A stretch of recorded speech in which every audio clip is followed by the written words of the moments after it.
You're watching News 3 Now, live at 4, moving forward. Good afternoon, everyone. It's our favorite day on Live at 4. It's Friday! Ellie LaLiberte, I want to hear you. Come on.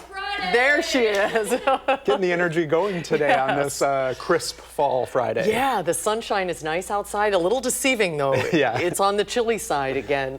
Let's head over to Blaze. He's watching the forecast for the weekend. It's going to be nice for Friday night football, Blaze. It is definitely a perfect football weather, the quintessential football weather that we think of. You're going to need the blanket. You're probably going to need a light jacket, maybe some gloves if it is just a little bit too chilly for you as temperatures eventually settle into those upper 30s to low 40s. But now on our Edgewater Sky Cam, it's 52 degrees looking towards Lake Mendota. There's a few boats out there, but I think they are docked for the season, getting ready to be pulled out and stored for the winter. The upcoming weekend, we're looking at an isolated chance for some rain on Saturday. We're in the low 50s once again. Variable cloudiness, more sunshine, warmer temperatures, and breezy southerly winds means that we are into the upper 50s to low 60s to end the weekend. Susan mentioned Friday night football, so let's take a look at what we can expect this evening, settling into those low 40s from about 6 through 8 o'clock, as late as 9, possibly in those low 40s, and then we'll eventually hang out in those 30s. Another chilly night expected, but not as cold as where we were waking up this morning. We'll take a look at those overnight lows this morning in the full forecast. We'll also take a look at what to expect next week as well, because it is going to be fall-like and trending more dry in time for Halloween. Thank you, Blaze. Wisconsin will not be getting federal disaster assistance to help rebuild after August's severe storms and flooding. Governor Tony Evers says the Trump administration denied the state's application for assistance, and that includes Door, Grant, Milwaukee, Ozaukee, Washington, and Waukesha counties. Governor Evers says FEMA sent the governor's office a letter saying public assistance was not warranted based on damage assessments.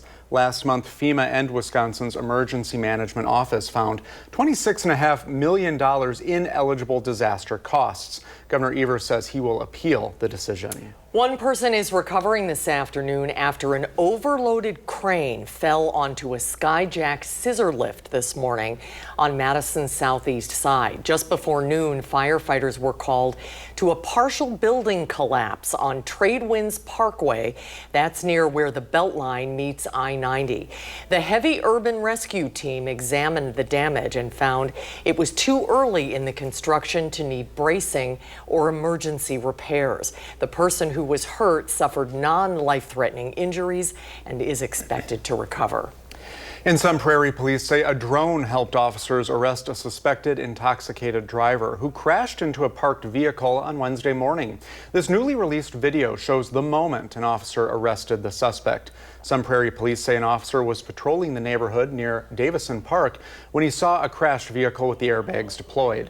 After a brief search, officers used a drone and found a 36-year-old man in a nearby backyard. The suspect tried to run away.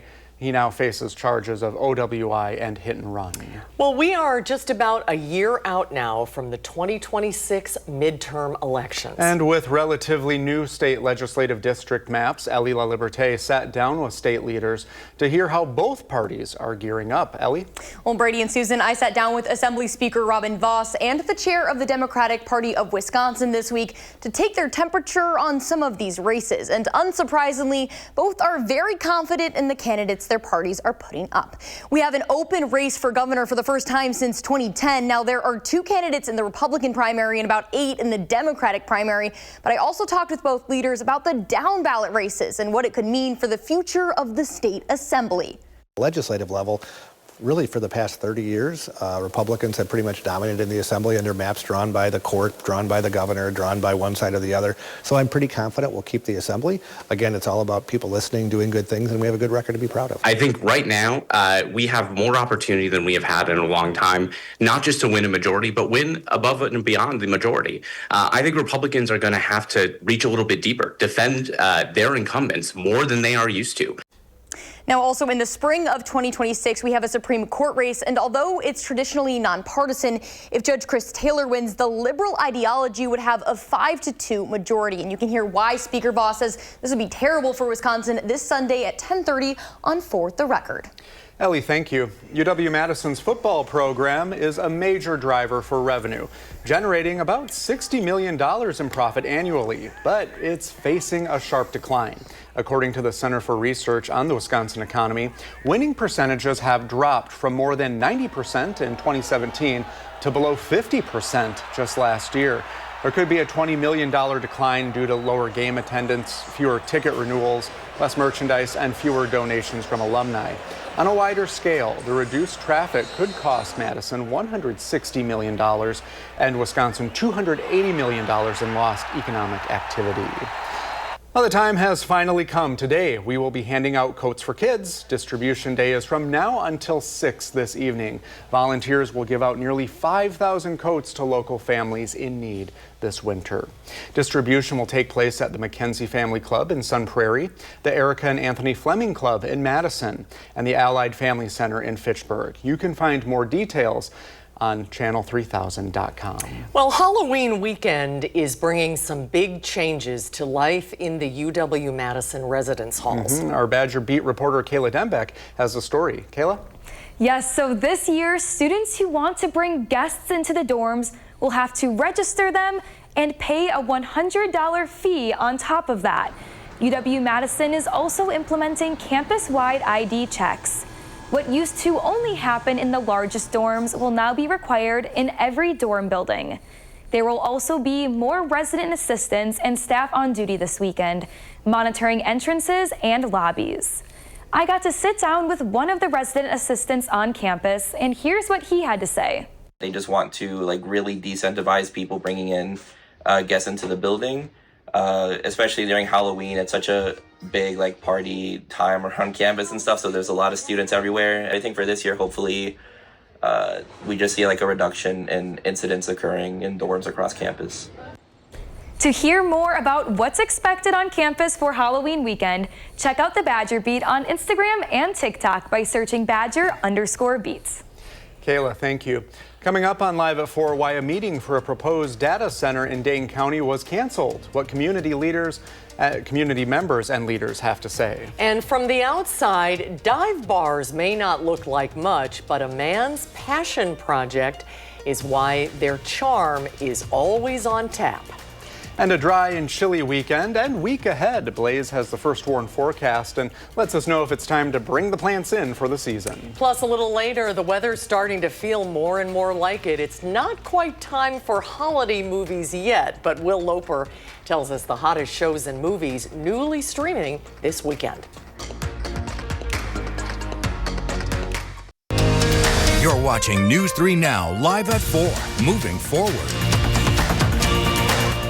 Well, sometimes, isn't this true? You just want to have a cold drink in a dark, cozy, maybe like a little dingy hideaway.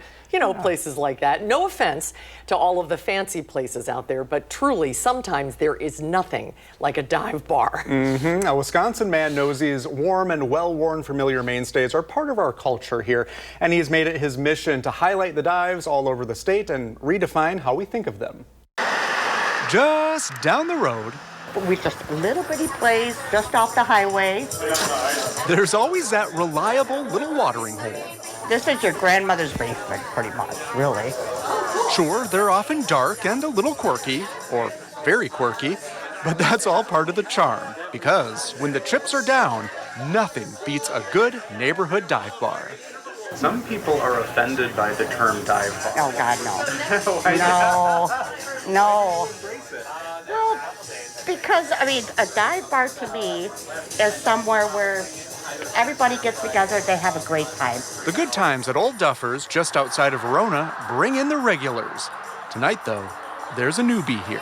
Scott Small can't bottle up his excitement about a good dive. Probably every town and city in Wisconsin has a place where you grow up thinking this is a restaurant where me and my parents are going to, and then as you get older, you realize this is just a bar with pizza, and that was me and my family. Small has a big goal. He travels the state and catalogs these perfectly imperfect pubs on his Instagram account, Dives of Wisconsin. Small, who's from Watertown, is not making fun of anyone. His posts are love letters to these homes away from home, like Little Brown Jug in Minocqua, Dale's in Milwaukee, the Blue Box in Bailey's Harbor, and of course, Old Duffers. I wouldn't post my favorite bars to a page called Dives of Wisconsin if I thought it was a demeaning term. I think it's endearing. I think it's nostalgic. So what makes a bar a dive bar? Small says a place gets his seal of approval if a couple of bucks gets you a good drink. The bartender maybe doubles as a therapist, and the wood paneling on the walls, likely older than he is still in style. And bonus points if there's a bar cat. Small says the true test is this. A lot of times the people who go to these bars, the regulars at these bars, are like a family. Old Duffers owner Susan Buchanan says, you won't meet a stranger in here. We're a little community, and we stick up for each other. We help each other out. These people really are like my family, right? I've got family, of course, but these people, like, they mean a lot to me. So raise a glass to that dark little hole in the wall down the road that you may have written off. Small says, give it a chance, because a good dive may just lift your spirits. If there's a place like that you've been driving past for a long time, for months or years, and you always meant to stop there and meet the people. Small says Dives of Wisconsin started as a pandemic hobby with his friends, so they would post dive bars they loved, and it eventually grew into visiting new places and then posting about them.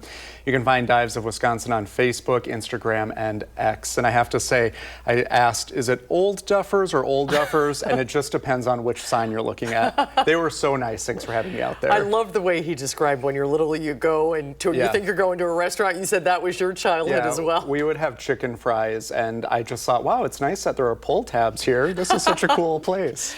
It is so great. There's one in every town in Wisconsin. It's so fun to explore them. Maybe this weekend, Blaze. Yeah, this weekend would be perfect. It is going to be a bit chilly and maybe slightly overcast on Saturday, so what a good day to get out, explore some new places, maybe step into a dive bar or two and get a full look at the fall colors, because we're starting to get to past peak across a lot of northern Wisconsin. We're at peak here across southern Wisconsin. This is where we started out this morning. 19 in Black River Falls, 26 in Madison, Watertown, Juneau, Bosco Bell, 22 in Lone Rock. I think the 32 in Monroe is a sensor issue because everybody else is in those upper 20s. Needless to say, it was a cold start to the morning, but we're saying goodbye to that cold. While tonight will still be chilly, maybe some patchy frost, we're not going to dip into those 20s. We'll more or less hang out in those low to mid 30s. Weekend is looking mostly dry. Again, we've mentioned it, and we'll track it out here in just a moment. Just a shower or two possible on Saturday. And the next week is looking cooler, more seasonal, in the 50s and dry. We'll talk about why in just a moment. 50s tomorrow, low 50s. Winds are going to be light. And again, a shower or two can't be ruled out as we go into your Saturday morning and then further into the afternoon.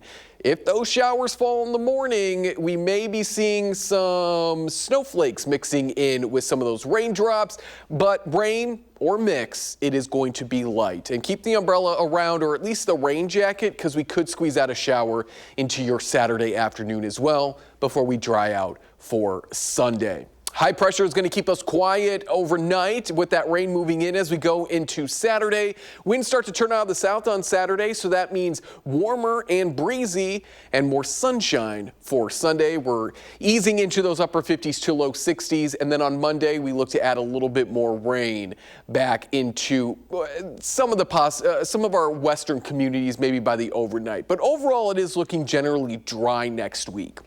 And the reason is because of this big blocking high pressure system off the coast of California. What I have here is the future track as well as the precipitation outlook over the next 8 to 14 days. Green, so wetter than average across the Pacific Northwest. Brown, drier than average across a lot of the plains, including Wisconsin. Watch as all this rain just continues to go to our north, and we see really nothing here as we go into those first few days of November.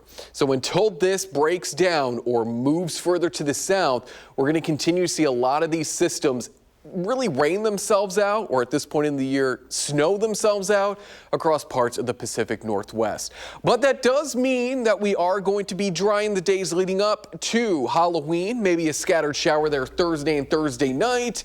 However, it is continuing to look like we should remain dry for Halloween, so the kiddos will not have to worry about having to have an umbrella or a jacket to maybe ruin their Halloween costume. Keep the jacket around because it could be a little bit chilly at times, but we are not going to be dodging rain showers or snowflakes this Halloween. We're back into the 50s by that following Monday. Thank you, Blaze. Well, if you feel like staying home this weekend, the Loper Report is highlighting 3 new releases on streaming platforms. Laughter, suspense, and love are the themes of these 3 movies. Will Loper tells us more. We come from a showbiz family. And now the comedy of Stiller and Mira. Jerry Stiller and Ann Mira. Ann Mira and Jerry Stiller. Watch a story of parenthood with Stiller and Mira. Nothing is lost. Newly streaming on Apple TV+. When they were working, I remember sometimes hearing laughter, sometimes hearing raised voices, never knowing if that was real or them rehearsing something. We don't know, Ben. That's why we're so messed up. Ben Stiller directs the documentary about his parents, Jerry and Ann, as they juggled careers in entertainment and raising 2 kids. Your father was a kind of a saint. Your mom kind of scared me a little bit. She looked at me and I could tell she knows you're up to no good. So this one Wednesday is like a normal day for the whole school. But today was different. Watch one of the best films of the year with Weapons, newly streaming on HBO Max. The truth is that I want an answer just as bad as all of you. We're talking about 17 kids in one classroom. I want to know what happened in that classroom. Why just her classroom? Why only her? The horror film follows the disappearance of an entire classroom of kids except one, and the parents and townspeople's search for answers. Leave the investigating to the investigators. Noah and I are figuring out how to be a we. Ew. Hello. So you're converting to Judaism? No, we're gonna do the whole, interfaith thing. Well. Do you guys want to sidebar this till after dinner? And navigate a new relationship with Nobody Wants This Season 2, newly streaming on Netflix. Part of being in a relationship is dealing with these issues, and we will. I feel like we've been saying that a lot lately. Kristen Bell and Adam Brody return as the podcaster and rabbi, figuring out how to make things work. What a special moment for the 3 of us to share. For Live at 4, I'm Will Loper. 3 good choices. Yeah, I watched the Ann Mira, Jerry Stiller documentary last night, and What'd it's you think? really good. It must have been dusty in my apartment because my eyes were watering through it. Oh, that's a good Highly endorsement. recommend. Yeah. Good to hear. Good to know. Coming up on Live at 4, lawmakers are pushing to make Wisconsin's official language English. What that would exactly mean. And Aaron Rodgers says he is not looking for revenge, just another victory. Jason Wilde tells us about the upcoming Packers-Steelers game this Sunday. Here's a look at the numbers on Wall Street today. Green again across the board. The Dow is up 472 points. NASDAQ is up 263. The S&P 500 gained 53 points. Well, we are roughly 48 hours away now from the Packers and Steelers taking the field at Acrisure Stadium. Our senior Packers writer Jason Wilde reports from Lambeau.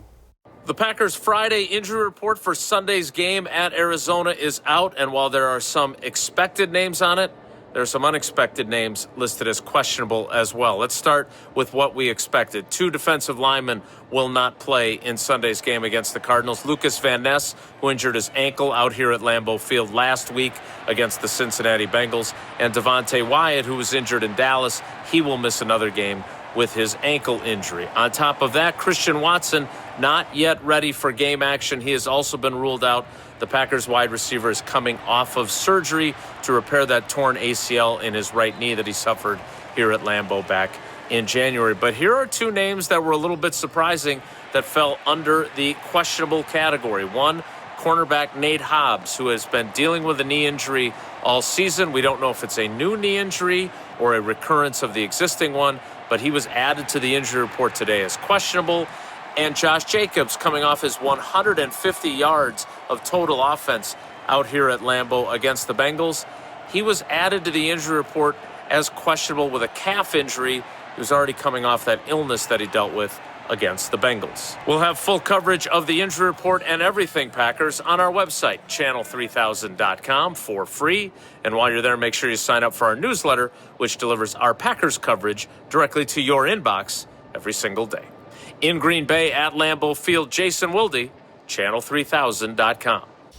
Thank you, Jason. Be sure to check out tonight's episode of the Wisconsin Huddle. NFL Hall of Famer and former Wisconsin offensive lineman Joe Thomas joined sports director Andrew Banstra to discuss what's going on with the football team and much more. That episode airs at 6:30 tonight, right after News 3 Now at 6. Still to come today on Live at 4, we now know the identity of a man who was recovered from Lake Monona earlier this week. And today, a Dane County data center meeting was canceled. The proposal behind the meeting and the reaction from the community.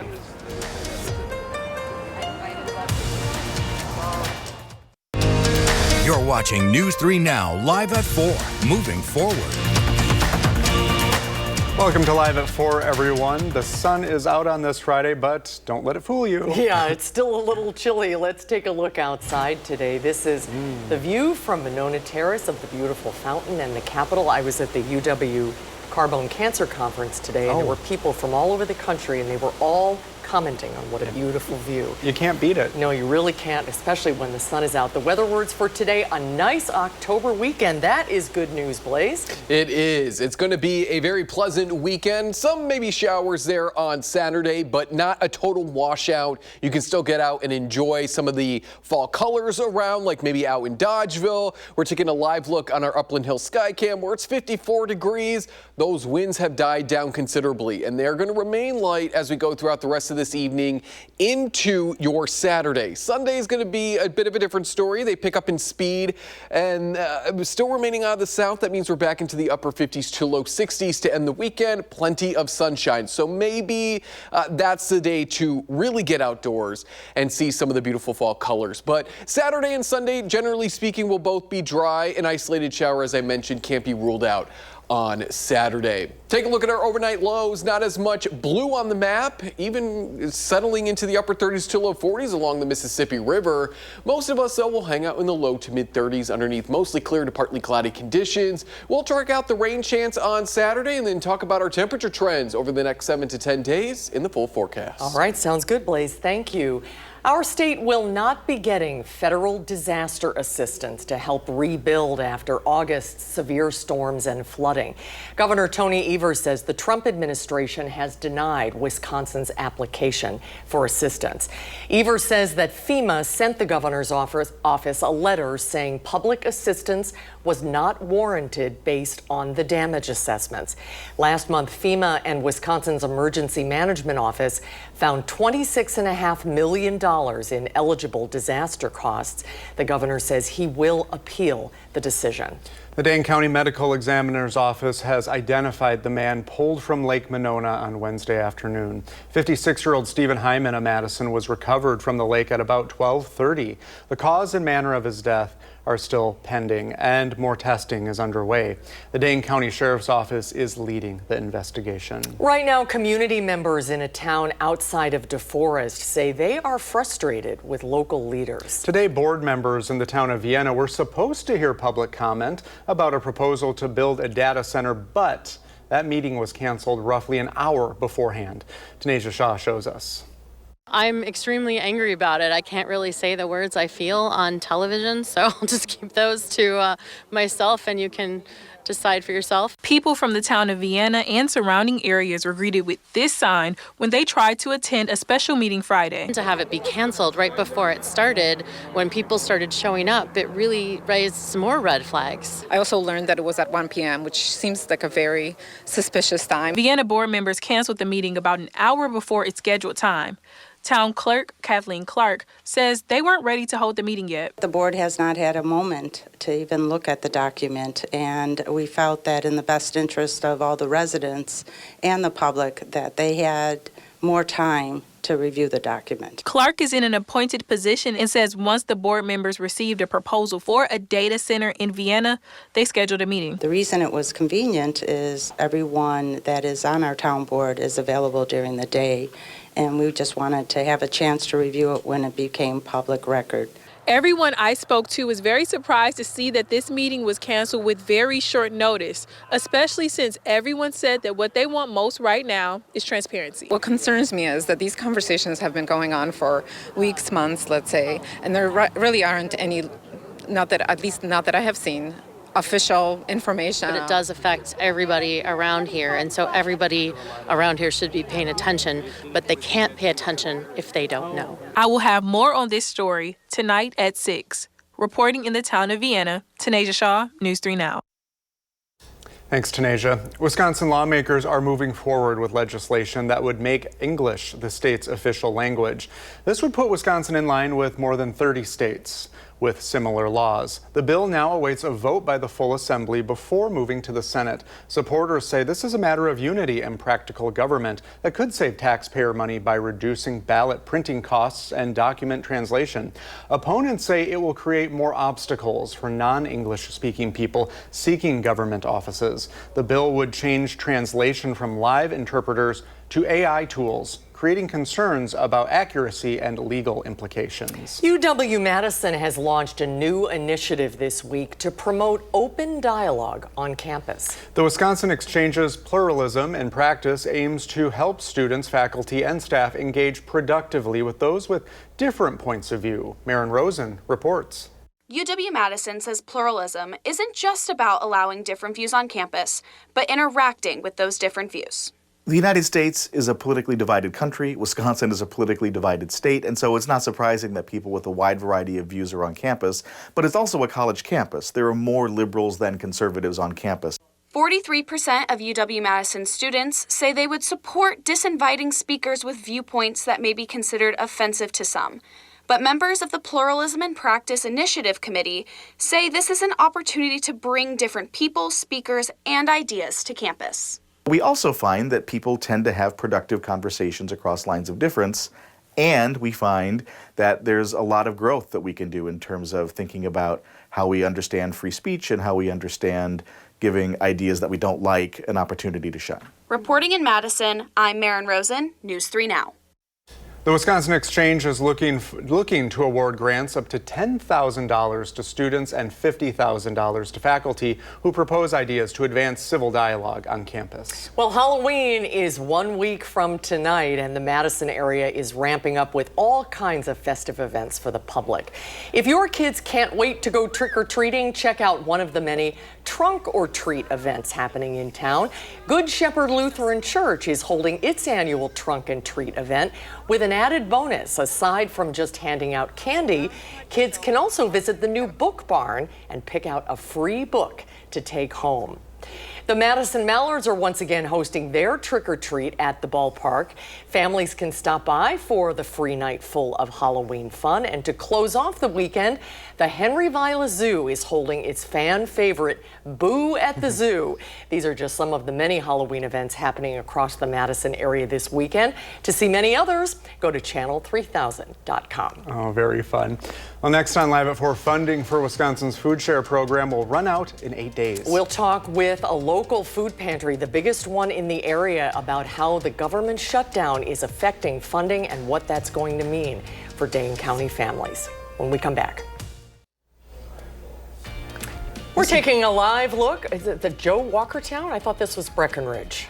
Or is it Breckenridge Mountain in Joe Walkertown? Either way, it's pretty. That's all that matters. It is very pretty. We're giving the weather satellite a spin this afternoon. Beautiful day there, sunny and 70 degrees. Here's a fun fact. This community holds the world snow tunnel record from 1898. It snowed for 79 days in a row, and residents dug tunnels to navigate their way around town. You have to make do with what you got. Yeah, that's right. Hopefully we don't have to do that here. Well, in other news, Wisconsin families are facing a potential food security crisis due to the ongoing government shutdown. Wisconsin's Supplemental Nutrition Assistance Program, or SNAP, may be delayed or canceled entirely. Now, this affects more than 64,000 residents in Dane County who rely on those benefits to put food on the table. Ellen Carlson is our guest this afternoon. She is the executive director of Way Forward Resources. It's one of the largest food pantries in Dane County in Middleton. It's the former Middleton Outreach Ministry food pantry. Ellen, nice to see you. Thank you for having me. Thank you for coming. I can't imagine how nervous you must be feeling. Your pantry served 15,000 people last year. What are your thoughts about what's happening here? Yeah, I mean, it's scary for the community. People rely on those benefits. They go to the grocery store, they buy the things that they need for their families. You know, they run their EBT cards, which is, you know, that wonderful federal benefit. And there's a lot of concern that people are going to show up in November and there's going to be nothing on their cards. And even today at the food pantry on a Friday, we saw 50% more people coming even today than we normally do, because I think people are starting to be really concerned about what's going to happen in November. Yeah, it's heartbreaking, I imagine. And you know, I've read for every one meal that food banks provide, doesn't SNAP provide 9 meals? Yes. So realistically, can food banks fill that gap? They cannot. We're absolutely going to do everything we can to always have food on the shelves. And I know all the other food pantries feel the same way. We've been in lots of conversations about how we might manage this if this actually does happen. But that is a number that we can't support, right? Food pantries are supplemental even to that food share program. And there's a lot of people who are using the food pantry who are already using food share, but there's also a lot of people in the community who use food share to make up the rest of their budget, and that's an extraordinary number of people who will need additional support if this happens. This week, DHS notified SNAP recipients that their November benefits may not arrive. Put in perspective for us, if you can, what that actually means to a family that relies on SNAP. Yeah, so people put their budgets together like we all do, right? And for people who rely on food share, those dollars are a really significant piece of how they determine every month things are going to work for their families. And so we know that people are going to be making choices between paying rent, paying medical bills, you know, getting the health care that they need, and putting food on the table if these food share benefits disappear, which is why all the food pantries are really thinking about how it is that we can continue to support people during this really unstable time. Is there a big need? Do food pantries have a big need that you want to, I guess, share with our viewers? Yeah, absolutely. Food pantries right now are all looking for additional support just to prepare in case that this does happen. So, you know, all food pantries welcome dollars, they welcome food donations. All of those things will be a tremendous support as we ramp up and try and figure things out. That's what people always want to know is, what can I do to help? What do you need the most? Yeah, every food pantry will be different, so we really recommend people look at their each food pantry's website. I know for us, it's just a lot of staples that we can, you know, hand out, but it really does change over time. I always just tell people, if you'd rather donate food than dollars, think about the things that your own family likes, because another family is going to want those things as well. Well, that's a good way to think about it. Yeah. You know, sometimes there still is a stigma for families who need a little extra help. I guess how would you respond to that in trying to get rid of that stigma? Yeah, we just tell people, you know, there's always times where we all need different things from different people, right? I mean, there's different, there's times that you need to lean on friends for different things, and there's times that sometimes you need to lean on a food pantry. And food pantries are very welcoming. We want people to come to us, and we really want people to know that even during this time, they should come, and we're going to do everything we can to support them. Well, thanks to you for all you do. Absolutely. And everyone at Way Forward, and we'll keep our fingers crossed. Thank you. We still have, what, 8 days? Hopefully something with the shutdown will get resolved. We hope so. Yes. Ellen, great to see you. Thanks so much. Thank you. Well, still ahead on Live at 4, Meritor's NICU Halloween costume contest is, I'm right here, aren't I? We show you the contestants and how you can vote for your favorites. Oh, buddies. Okay.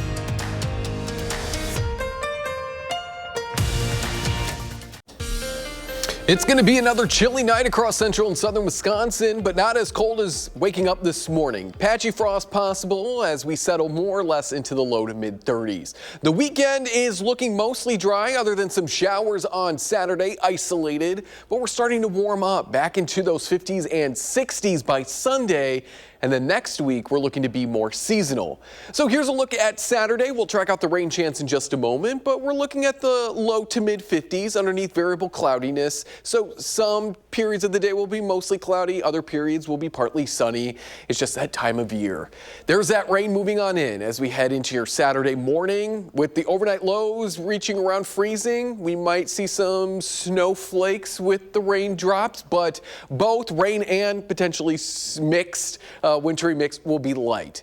Keep the umbrella and the First Word Weather app with you as you head into the afternoon, because we will continue to see that chance for an isolated shower or two. But this rain is going to be light as we go throughout your Saturday. Sunday and Monday, Tuesday, Wednesday, and Thursday of next week, we should be mostly dry, maybe a shower by Thursday, but then we do dry out and cool down in time for Halloween and the start of November. However, our temperatures are continuing to try to stay warmer than average. We've had 3 cooler than average days stretching from the 21st through the 23rd.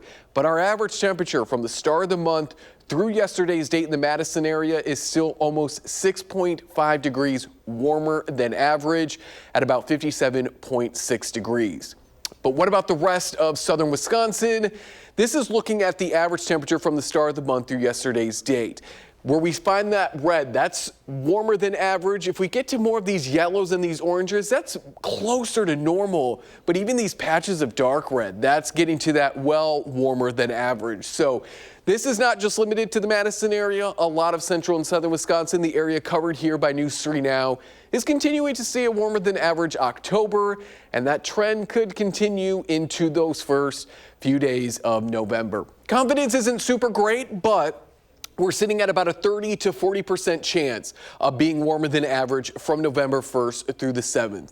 Again, this could be by a degree, this could be by several degrees as our average daytime high continues to cool on down. So we'll just have to take it day by day.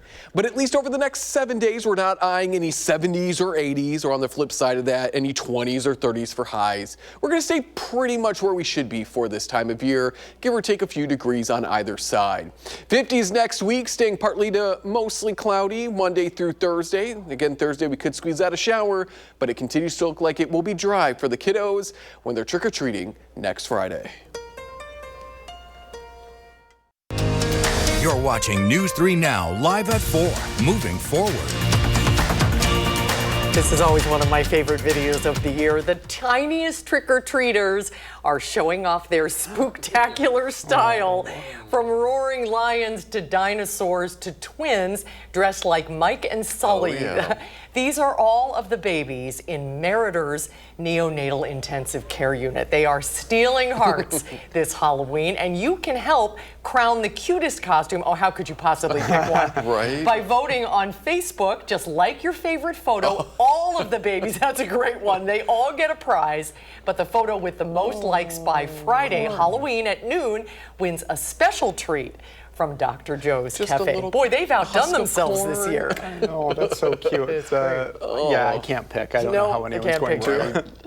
It is high school playoffs. I double-checked with our sports department because, shocking, I don't know sports. But it will be a pretty nice evening out there, upper 30s to low 40s. All right, thank you, Blaze. We'll be right back.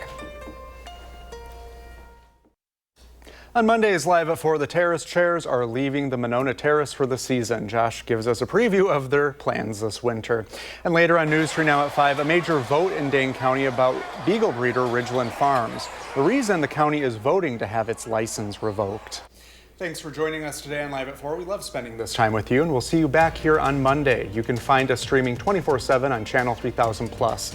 News 3 Now at 5 starts right now.